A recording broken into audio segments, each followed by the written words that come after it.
श्रीमन्महागणाधिपतये नमः। लक्ष्मीनारायणाभ्यां नमः। उमामहेश्वराभ्यां नमः।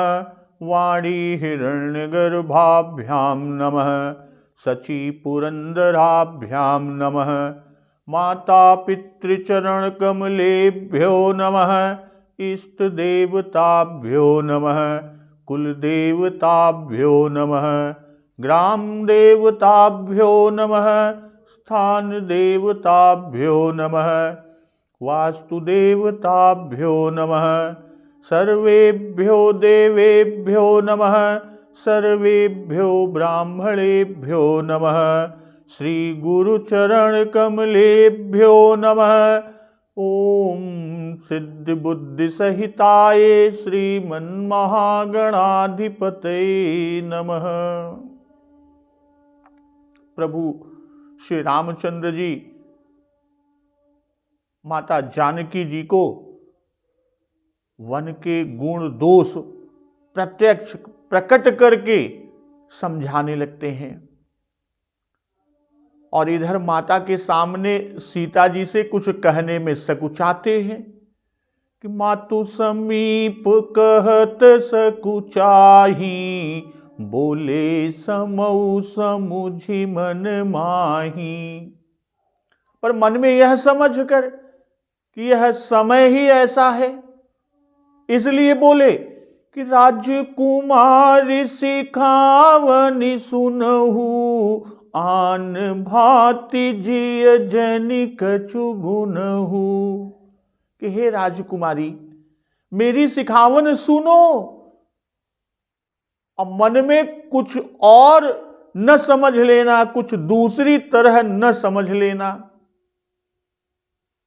और जो अपना और मेरा भला चाहती हो तो मेरा वचन मानकर घर पर रहो। और प्रभु श्री रामचंद्र जी कह रहे हैं, हे भामिनी, मेरी आज्ञा का पालन होगा और सास की सेवा भी बन पड़ेगी। घर रहने में सभी प्रकार से भलाई ही भलाई है। और एहिते अधिक धर्म नहीं दूजा, सादर सासु ससुर पद पूजा। आदर पूर्वक सास और ससुर के चरणों की पूजा, यानी से उनकी सेवा करने से बढ़कर दूसरा कोई धर्म नहीं है।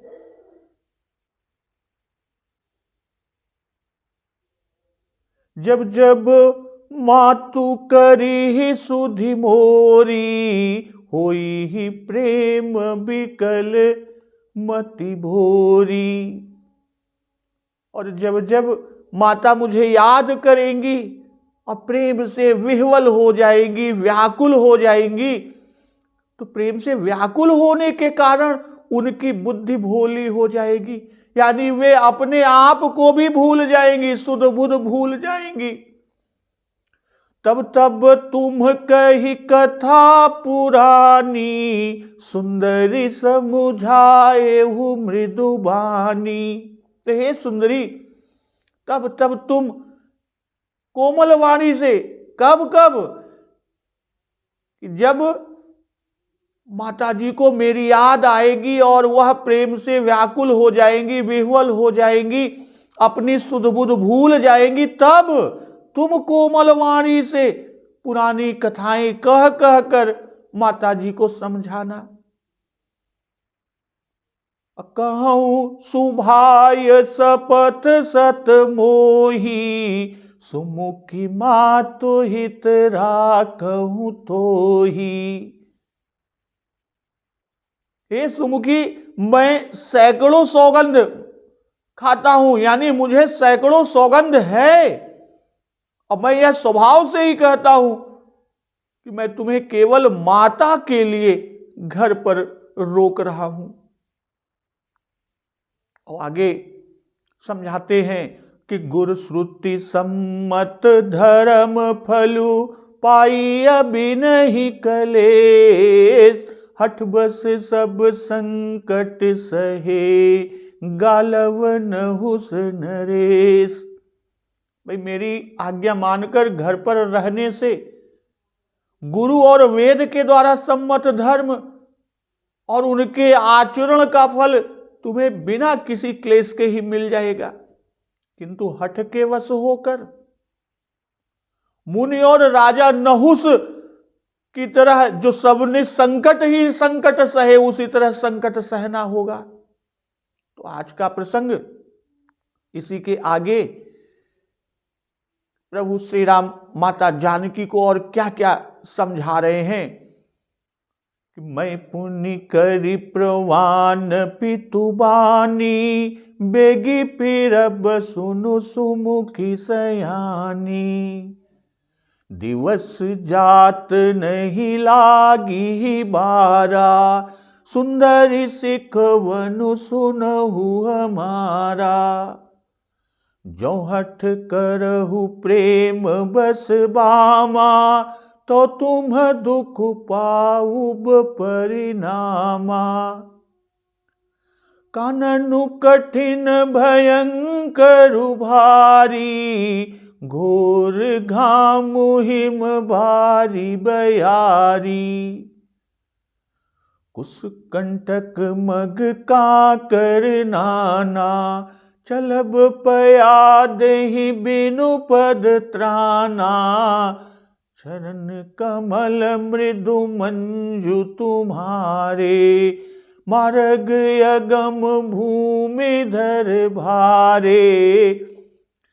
कंदर खोह नदी नद नारे, अगम अगाध न जाहि निहारे।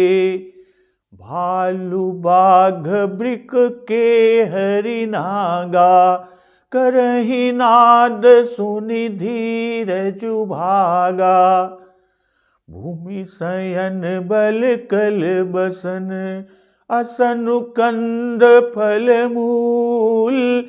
तेकी सदा सब दिन मिलहि, सबुई समय अनुकूल। प्रभु श्री रामचंद्र जी माता सीता से आगे कह रहे हैं कि हे सुमुखी, हे सयानी सुनो, मैं पुण्य कर प्रवान पितुबानी, बेगी फिरब सुनु सुमुखी सयानी। मैं भी पिता के वचन को सत्य करके, उसका पालन करके शीघ्र ही लौटूंगा। दिवस जात नहीं लागी बारा, सुंदरी सिखवनु सुनहु हमारा। दिन जाते देर नहीं लगेंगी, पता ही नहीं चलेगा कि यह 14 वर्ष कब बीत गए। तो हे सुंदरी, हमारी यह सीख सुन लो। वो आगे कह रहे हैं कि जो हठ करहु प्रेम बस बामा, तो तुम दुख पाउब परिणामा। हे बामा, यदि प्रेम वश हठ करोगी तो तुम परिणाम में दुख ही पाओगी। प्रभु श्री रामचंद्र जी कह रहे हैं कि तुम माता की सेवा करो और मैं पिता की वचन का पालन करूंगा। तुम माता की सेवा करो और मैं पिता का वचन पालन करूं। अब बेगी फिरब अर्थात पिता की आज्ञा पालन कर एक दिन भी मैं बाहर नहीं रुकूंगा। बेगी फिरब असुनु सुमुखी सयानी। सुमुखी सयानी, भाई मुख की सुंदरता इसी में कि स्वामी की आज्ञा सुनकर उत्तर ना दे, कि उतरु देहि सुनि स्वामी रजाई, सो सेवक लखि लाज लजाई। और सयानी कहते हैं कि तुम सब धर्म जानती हो, तुम्हें कुछ बताना नहीं है, सारा धर्म तुम जानती हो और तुम्हें विशेष कहने और समझाने की आवश्यकता भी नहीं है। दिवस जात नहीं लागी बारा, सुंदरी सिखवनु सुनहु हमारा। 14 वर्ष बहुत होते हैं, इसलिए सीता जी के ढारस के लिए वो कहा कि दिन बीतते देर नहीं लगेगी, पता ही नहीं चलेगा। सुंदर कि हमारी सीख मानने में ही तुम्हारी सुंदरता है। भाई माता जी के मन में तुम्हारे प्रति बहुत आदर है, इससे प्रेमाकुल दशा में उनको तुम्हारे मृदु वचनों से समाधान होगा, उन्हें आश्रय मिलेगा। और अगर जो हठ करहु प्रेम बस बामा, तो तुम दुख पाऊब परिणामा। भाई आज्ञा का उल्लंघन या अपनी बात का हठ और पति से प्रतिकूलता, तो अंत में दुख पाओगी, वन चलने में दुख पाओगी, तुम्हारा हरण होगा, 1 वर्ष का हमसे वियोग होगा।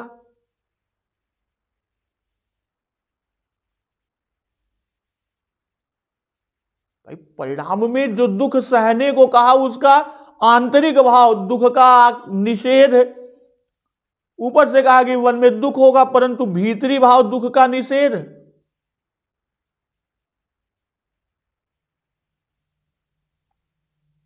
यदि अपने पातिव्रत धर्म का विचार करके चलना चाहती हो तो वह गुरु श्रुति सम्मत धर्म फल तुम्हें घर बैठे बिना किसी परिश्रम के ही मिल जा रहा है। इसलिए धर्म के लिए साथ चलना आवश्यक नहीं है। प्रभु श्री राम माता सीता जी को समझा रहे हैं और यह कहकर हठ की निंदा की और यह भी बताया कि गालव और नहुस नरेश अपने हठ के कारण जो संकट सहे उनका उदाहरण दिया और प्रशंसा करते हुए कहा कि तुम वामा हो, स्त्रियों में उत्तम हो, तुमको हठ शोभा नहीं देगा। यदि तुमने प्रेमवश हठ किया तो परिणाम वही होगा जो हठी लोगों का होता है। जैसे गालव और नहुस नरेश का हठ के कारण जो संकट उठाए तो अंत में दुख पाओगी, और वही हुआ। भाई परिणाम में दुख की भविष्यवाणी कहकर स्वयं वनगमन और वनवास के क्लेशों का वर्णन करते हैं कि काननु कठिन भयंकर भारी, घोर घाम हिम बारी बयारी। भाई वन कठिन और भारी भयावन है, बड़ा भयावन है। घोर घाम हिम बारी बयारी, घाम, जाड़ा, पाला, वर्षा, पवन सब वहां बड़े विकट होते हैं। अकुश कंटक मग का कर नाना, चलब पया देहि बिनु पद त्राना।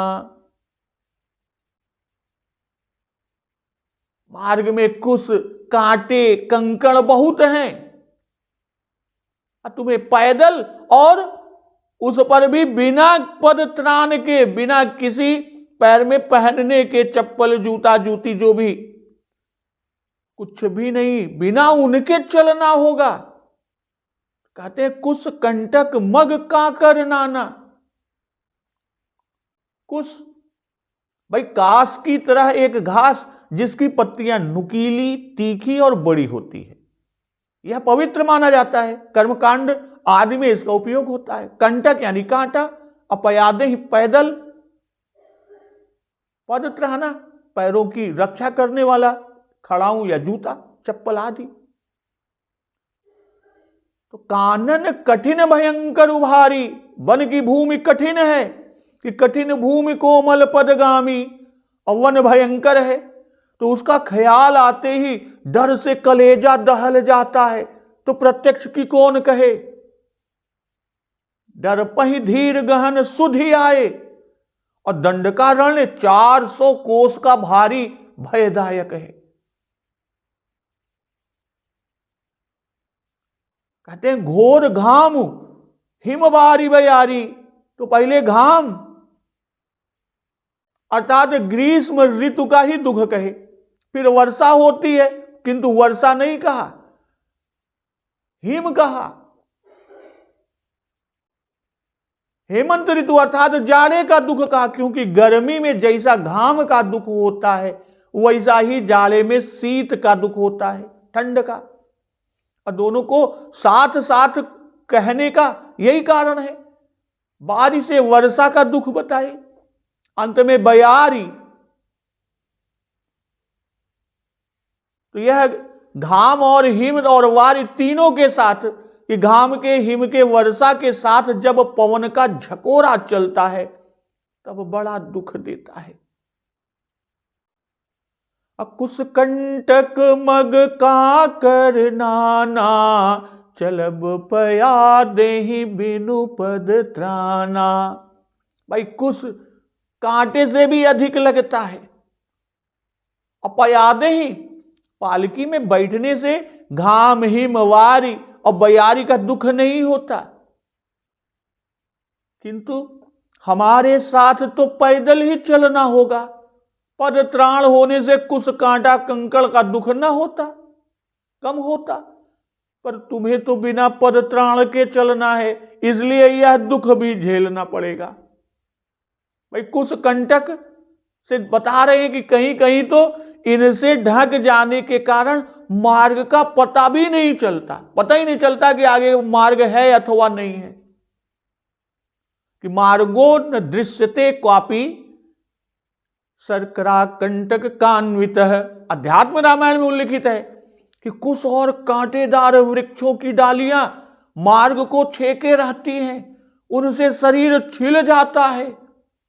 इस तरह वन की भयंकरता कहकर अब मार्ग का कष्ट प्रभु श्री राम जी माता सीता जी को दिखा रहे हैं। कह रहे हैं कि चरण कमल मृदु मंजु तुम्हारे, मार्ग अगम भूमि धर भारे। भाई तुम्हारे चरण कमल अत्यंत सुंदर और कोमल है, मार्ग अगम, रास्ता अगम्य है, भूमि धर भारे,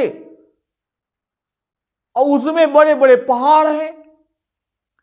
कंदर खोह नदी नद नारे, अगम अगाध न जाहि निहारे।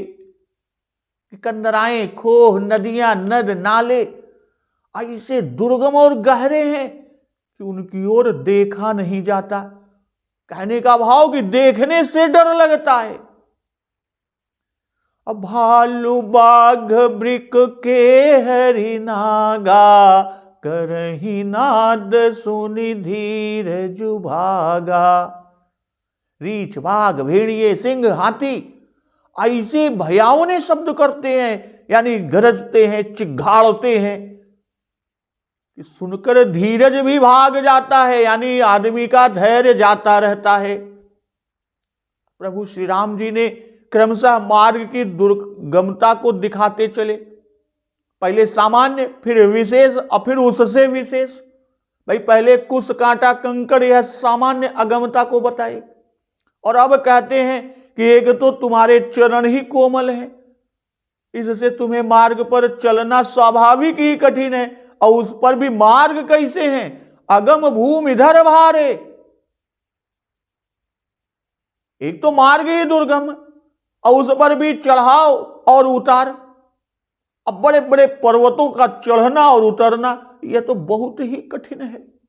और अगम कि भूमि कठिन है, जल्दी चुकने वाली नहीं है, पता ही नहीं चलता कि कहां तक चली जा रही है। ऊंची नीची रास्ते ठीक बना है कि नहीं बना है, तो यह कहकर अधिक दुर्गमता को बाबा गोस्वामी तुलसीदास के श्रीमुख से कहला रहे हैं कि कंदर खोह नदी नद नारे। भाई पहाड़ों में कंदराएं और खोह होते ही हैं, वे ऐसे होते हैं कि उनमें किसी का पता ही नहीं हो सकता, गम गुजर ही नहीं हो सकता। नदी नद नाले अगाध हैं, बहुत गहरे हैं, ठाह नहीं मिलती, देखने पर डर लगता है, सो इनमें से होकर चलना पड़ेगा। इतना ही नहीं, जो नदी नद नारे हैं इनके जल में भी हिलना होगा, अंदर जल के अंदर से होकर जाना पड़ेगा। भाई पार करना होगा तो कैसे करेंगे, नाव नदी सेना तो है नहीं। तो पहले प्रभु श्री राम जी ने पहाड़ कहा, पहाड़ में कंदरा खो आदि होते हैं, अखोह कंदरा में हिंसक पशु रहते हैं, इससे अब उनको कहते हैं, और इनके कारण हुए कंदराएं और खो और भी भयावन और अगम्य हो जाते हैं। भाई नदी नद नालों की अगमता कि उनमें मगर घड़ियाल आदि भी रहते हैं, हिंसक जीव रहते हैं, और किसी किसी में तो दलदल होता है कि उसमें चला जाए तो आदमी निकल ही नहीं सकता, धंसता चला जाता है। तो किसी किसी की धारा इतनी तीव्र होती है कि मत्त हाथी भी अगर उसमें जाए तो तैरकर पार नहीं पा सकता, वो भी बह जाता है। इस तरह थल जल नभ तीन स्थल हैं, और यहां तीनों की अगम्यता को बाबा जी ने दिखाया कि कुछ कंटक मग का कर नाना, चलब पयादे बिनु पद त्राना, यह स्थल की अगमता, और नदी नद नारे यह जल की अगमता, और भूमि धर भारे यह नभ की अगमता, कि पहाड़ मानो आकाश से बातें कर रहे हैं, इतने ऊंचे ऊंचे पहाड़ हैं। भालू और बाघ आदि कंदरा खो नदी नद नालों में रहते हैं। जहां भालू आदि रहेंगे वहां वे नाद करेंगे, आवाज निकालेंगे, इसलिए उनको कहकर उनका नाद बाबा जी ने कहा। और वृक्ष पर चढ़ने से बाघ वृक केहरी नाग से लोग बच जाते, पर भालू से तो वहां पे भी नहीं बच पाते। घातक जीवों में भालू सबसे अधिक घात करने वाला है। नाद सुन धीरज भागा, जब गर्जन सुनकर धैर्य छूट जाता है तब लोग भी वहां से भाग जाते हैं। और नदी नद नालों को कहकर भालू बाघ आदि के नाद का उल्लेख यह बता रहे हैं कि भालू सिंह आदि के शब्द पहाड़ी नदियों के साथ मिलकर, जो पहाड़ी नदियों के शोर हैं उनके साथ इनके नाद मिलकर सुनने में बड़े दुखदाई होते हैं।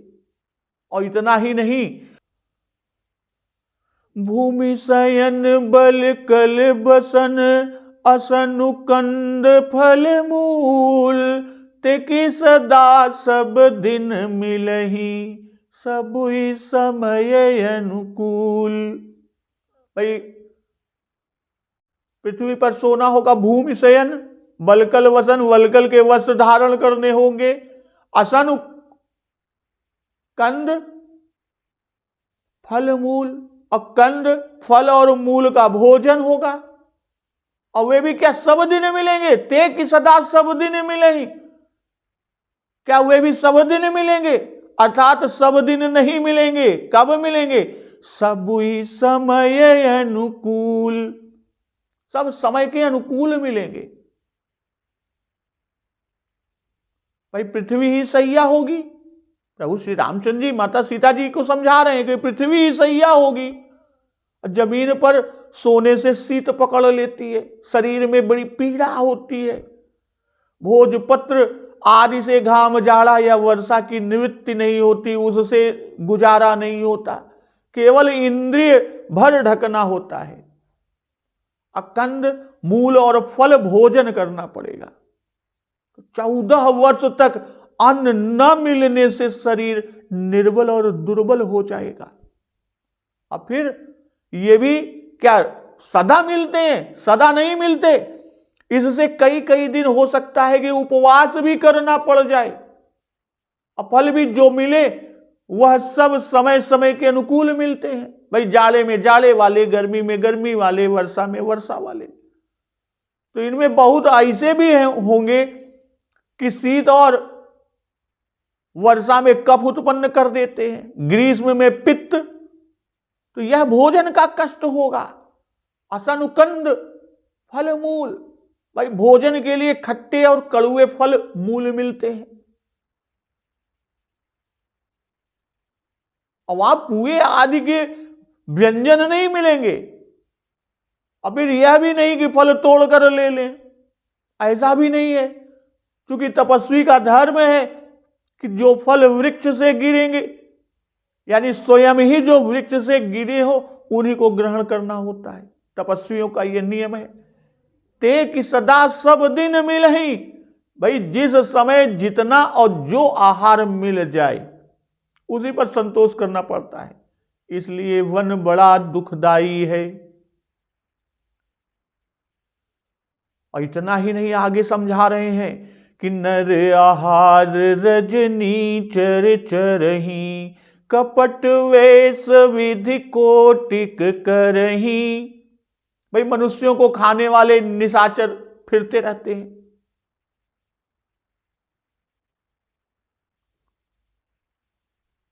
कपट वेश विधि कोटिक करही, और वे करोड़ों अर्थात अनेक तरह के कपट वेश धारण करते हैं, बनावटी वेश को धारण करते हैं।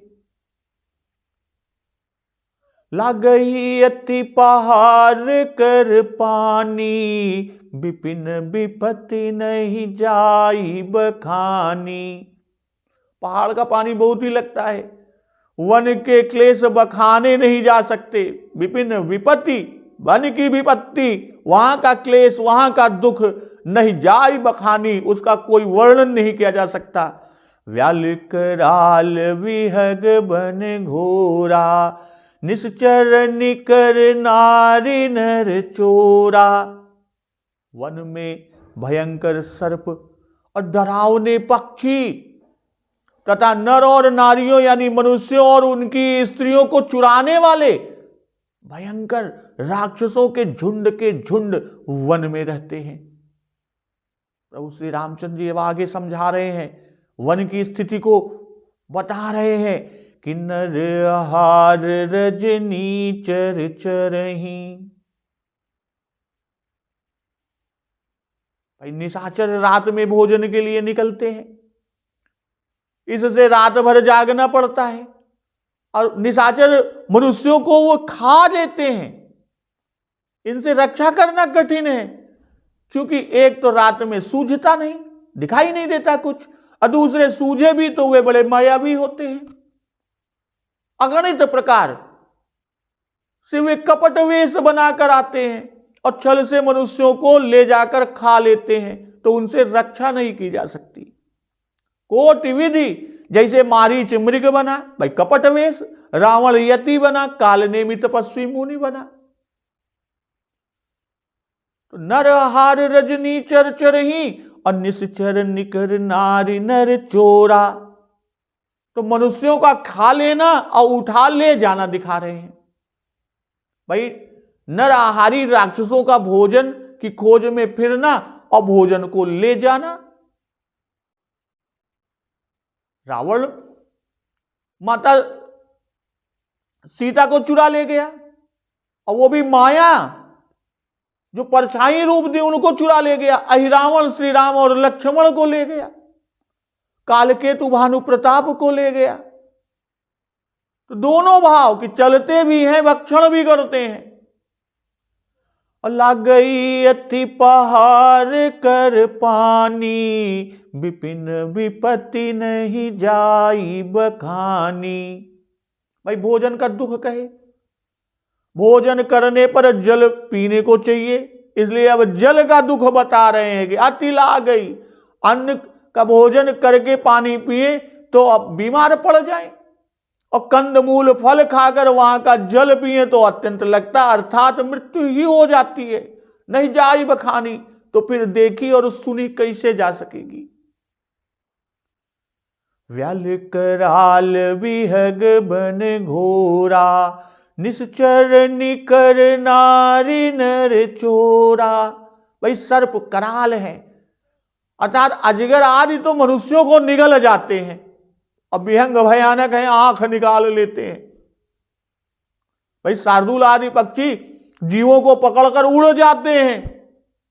तो कहने का तात्पर्य जो कि तीनों स्थलों के जीव बाधा करते हैं, व्याल पृथ्वी के, विहंग आकाश के, और निशाचर पाताल के। निशाचर वे विचारी होते हैं, इससे स्त्रियों को चुरा ले जाते हैं, और नराहारी हैं इससे पुरुषों को भी उठा ले जाते हैं। व्याल कराल कि इनको देख कर डर लगता है, इनका दशा मनुष्य जी नहीं सकता, और रास्ता रोक कर ये खड़े हो जाते हैं और वन में ये निर्भय विचरते रहते हैं। डरपहि धीर गहन सुधियाए, मृगलोचनी तुम भीरु सुभाए। भाई वन के भयंकरता की सुध होते ही, यानी वहां की भयंकरता को, भयानकता का स्मरण आते ही धैर्यवान पुरुष भी डर जाते हैं। और तुम मृगलोचन तुम भीरु सुभाए, हे मृगनयनी स्वभाव से ही डरपोक हो। हंस गवनी तुम नहीं बन जोगु, सुनियप जसु मोहि देहि लोगु। हे हंसगामिनी, तुम वन के योग्य नहीं।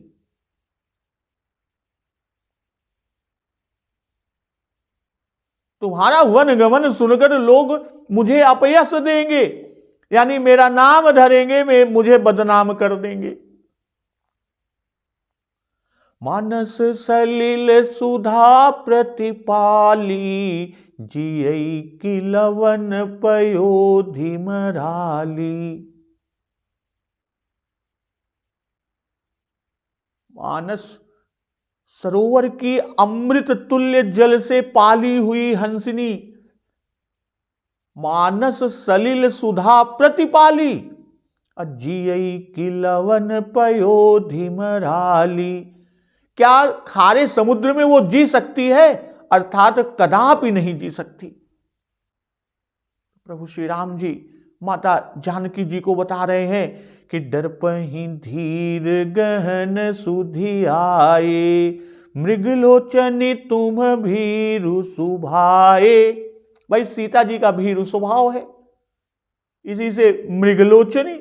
और हिरण भी बहुत डरता है, और जिस वन की सुध मात्र से, स्मरण मात्र से बड़े बड़े धैर्यवान पुरुष दहल जाते हैं, हिल जाते हैं, वह वन तुम्हें आंखों से देखना पड़ेगा।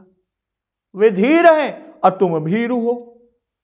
सुध आने से वे भयभीत होते हैं, तब तुम इन नयनों से देखकर कैसे जी सकती हो?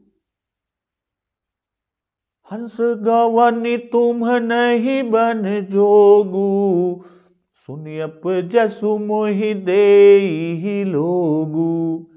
भाई हंसनी मानस सर में मोती चुकती है, कमलों पर चलती है, ठीक हंसनी की तरह तुम अयोध्या की सुख भोगने वाली और पावड़ों पर चलने वाली हो, वन में रहने के योग्य नहीं। कहने का भाव कि तुम्हारी चाल हंस की सी है, और इस चाल से तुम कैसे वन में चलोगी, कैसे पहाड़ पर चढ़ोगी? तो लोग सुनकर हमको अपयश देंगे कि राम जी ऐसी कोमल सुकुमारी स्त्री को वन में साथ ले गए जहां वह मर गई, तो यह अपयश हमको मिलेगा, वन में तुम्हारा जीना कठिन है। वो आगे स्पष्ट कहते ही हैं कि मानस सलिल सुधा प्रतिपाली, जियई की लवन पयोधि मराली। भाई पहले हंसगामिनी कहे, वन में जाने की योग्यता को दिखाए, अब जियई की लवन पयोधि मराली कहकर वहां जीना दुर्लभ और असंभव बता रहे हैं। जो सुंदर भोगों का सेवन करता है और जो अत्यंत कोमल होता है, उसे भारी दुख बहुत व्यापता है, जिससे वह मर ही जाता है। और जो सदा दुख भोगने वाला है, उसे अत्यंत दुख भी नहीं व्यापता, उसमें नहीं व्याप्त होता। जैसे खारे समुद्र में रहने वाले जीवों को उसमें दुख नहीं होता। तो यहां मानस सर सम अयोध्या जी और मिथिला जी, और खारे समुद्र सम वन, सलिल सुधा अवध और मिथिला के सुख भोग, खारा जल वन के सभी दुख। नव रसाल बन विहरन सीला, सोह की कोकिल विपिन करीला। भाई नए आम के वन में विहार करने वाली कोयल, नव रसाल बन विहरन सीला, सोह की कोकिल विपिन करीला। क्या करील के वन में वह कोयल शोभा पा सकती है? रहु भवन यस हृदय बिचारी, चंद बदनी दुख कानन भारी। तो ऐसा हृदय में विचार कर तुम घर पर ही रहो। हे चंद्रमुखी, चंद्रबदनी, हे चंद्रमुखी, दुख कानन भारी, वन में बड़े दुख हैं, बड़े भयानक कष्ट हैं। तो नव रसाल बन बिहरन सीला, सोह की कोकिल विपिन करीला। नव रसाल क्योंकि आम के नए वृक्ष बहुत ही शोभित होते हैं, और करील वन को वन की उपमा दी है बाबा जी। भाई रसाल वन को घर की, क्योंकि आम के वन में सुंदर छाया और फल तथा सुगंधित फूल होते हैं, और करील वन में पत्ते नहीं होते, फल फूल भी सुंदर नहीं होते। तो असविचारी हम वन के योग्य नहीं है, वन में बहुत क्लेश है, यह विचार कर। अब भारी दुख का भाव कि साधारण दुख होता तो हम तुमको साथ ले चलते। चंद्रबदनी अर्थात वन में तुम्हारे जो चंद्रमा सी मुख की शोभा है वह मलिन पड़ जाएगी। तो सहज सुहृद गुर स्वामी सिख, जो न करई सिर मान, सो पछताई अघाई उर, अवसि होई हित हानि। श्री राम। सहज सुहृद गुर स्वामी सिख, जो न करई सिर मानी, सो पछताई अघाई उर, अवसि होई हित हानि।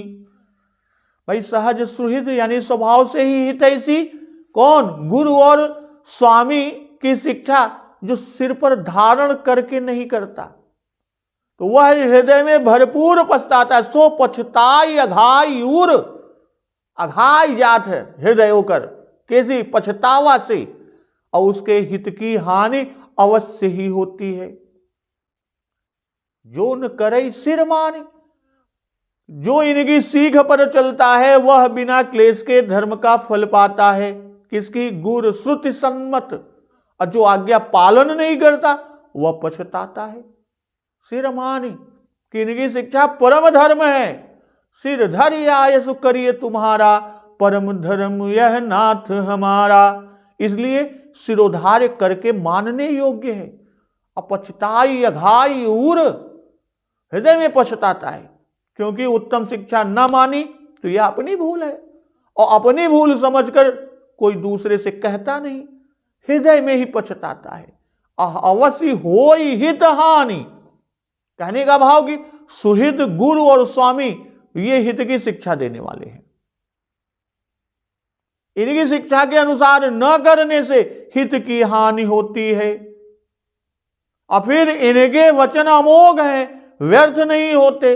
इसी से अवश्य हित की हानि होती है, अर्थात पश्चाताप करना पड़ता है। तो यहां बता रहे हैं कि इनमें से एक की भी सीख पर न चलने से हित की हानि अवश्य होती है। और जहां तीनों की एक ही शिक्षा है, वहां की हानि का तो कहना ही क्या। यह कहकर दिखा रहे हैं कि यहां तीनों तुम्हें यही उपदेश दे रहे हैं। अब मैं तुम्हारा सहज सुहृद और स्वामी हूं, और कौशल्या जी गुरु के समान व बड़ी हैं। वाल्मीकि रामायण में श्री राम जी ने माता पिता को गुरु कहा है, और श्री जानकी जी से ही कहा है कि अस्वाधीनम कथम दैवम प्रकारैर्भिराध्यते स्वाधीनम समतिक्रम्य मातरम पितरम गुरुम। अर्थात देवता प्रत्यक्ष नहीं है, उनकी आराधना से सदा सफलता की संभावना नहीं है। माता पिता प्रत्यक्ष हैं, वे गुरु हैं, और उनकी आज्ञा का उल्लंघन करके देव आराधन कैसे उचित होगा। माँ बाप को छोड़कर, उनकी अवहेलना कर, उनकी आज्ञा का उल्लंघन कर देवताओं की आराधना कैसे उचित होगा। इसलिए यह आज्ञा तुम्हें माननी ही है। तो अब प्रभु के समझाने पर माता सीता जी क्या कहती हैं, इस प्रसंग का श्रवण अमृत रसपान हम लोग अगले दिवस की कथा में करेंगे। तो एक बार जोर से बोलिए, सियावर रामचंद्र की जय, पवन सुत हनुमान की जय। जगत जननी मां जगदम्बा की जय, श्री गुरुदेव भगवान की जय, उमापति महादेव की जय। जय श्री राम।